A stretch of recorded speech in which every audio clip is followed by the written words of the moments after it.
The garden was filled with soft music, fluttering ribbons, and the excited murmurs of guests as they found their seats. It was the perfect setting for Emma and Daniel's long-awaited wedding. Sunlight filtered through the trees, casting golden hues on the aisle lined with white roses. Everything felt magical, until the moment that would change the day forever. Emma stood behind the floral arch, adjusting her veil with trembling hands. They weren't nerves, just pure joy. Today she was finally marrying the man who had stood by her through everything. The coordinator whispered, "2 minutes, bride," and hurried off.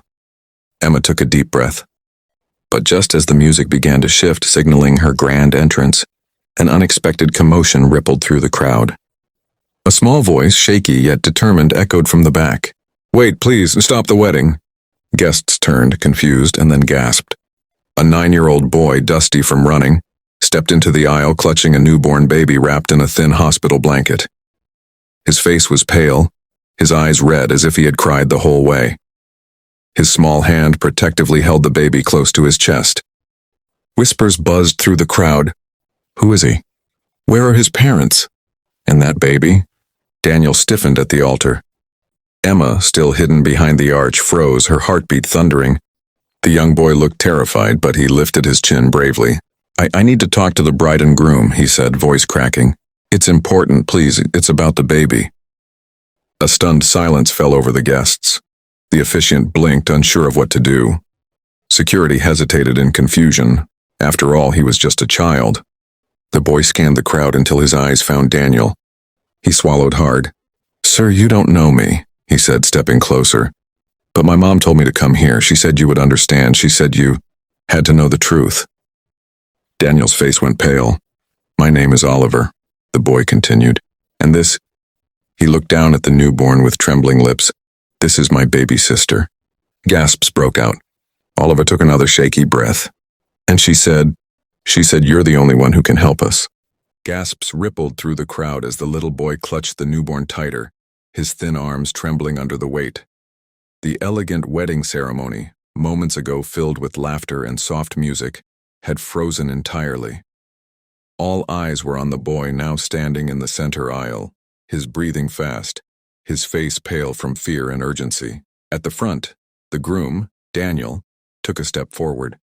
His expression shifted from annoyance to concern as he noticed the child carefully wrapped around the baby, holding it as if it were the most precious thing in the world. "Son, who are you?" Daniel asked gently. But the boy didn't answer. Instead, he looked directly at the bride, Elena, whose bouquet slowly lowered as confusion clouded her eyes.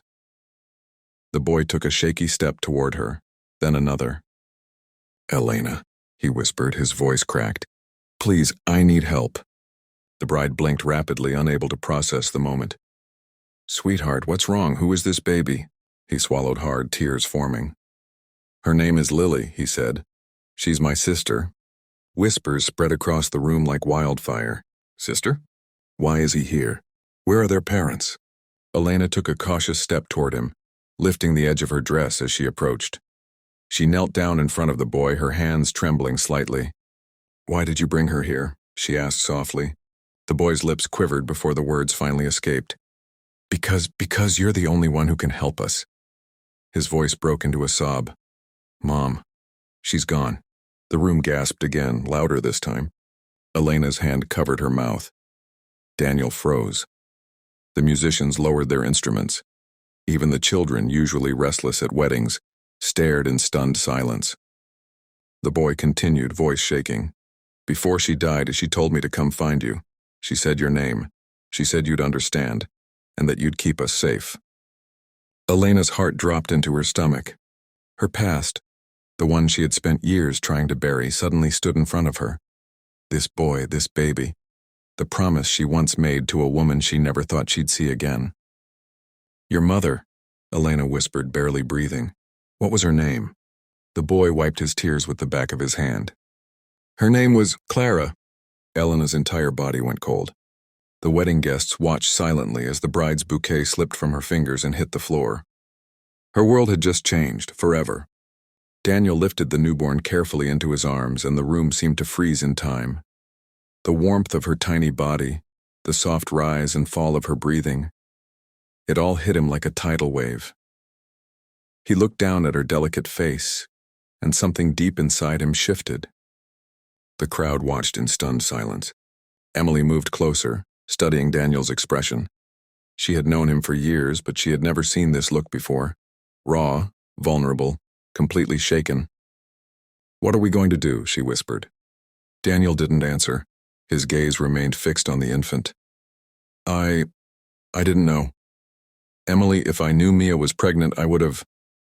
Emily gently interrupted, "I know." But another voice cut through the quiet. "What will happen to me?" Noah asked, his small voice breaking as he looked up at both adults. "Please don't make me go to a foster home. I can take care of her. I can learn. I promised Mom." Daniel immediately pulled him into a sudden, tight embrace. The room gasped again, this time softer, touched. "No, Noah," Daniel whispered. "You won't be alone. Not anymore." Noah sobbed into his chest, years of fear and confusion pouring out at once. Emily felt tears sting her own eyes as she knelt beside them. "We'll figure this out together," she said. "You and the baby belong with someone who cares. And right now that someone is us." The officiant, who had been standing helplessly at the altar, finally spoke. "Shall we postpone?" Daniel looked at Emily. Their entire wedding, months of planning, dreams, decorations hung between them like a fragile thread. Emily inhaled deeply. "Daniel, this baby needs you. He needs you." She glanced at Noah.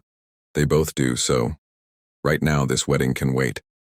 Daniel stared at her, overwhelmed by her kindness. Emily squeezed his hand. "Let's take them home."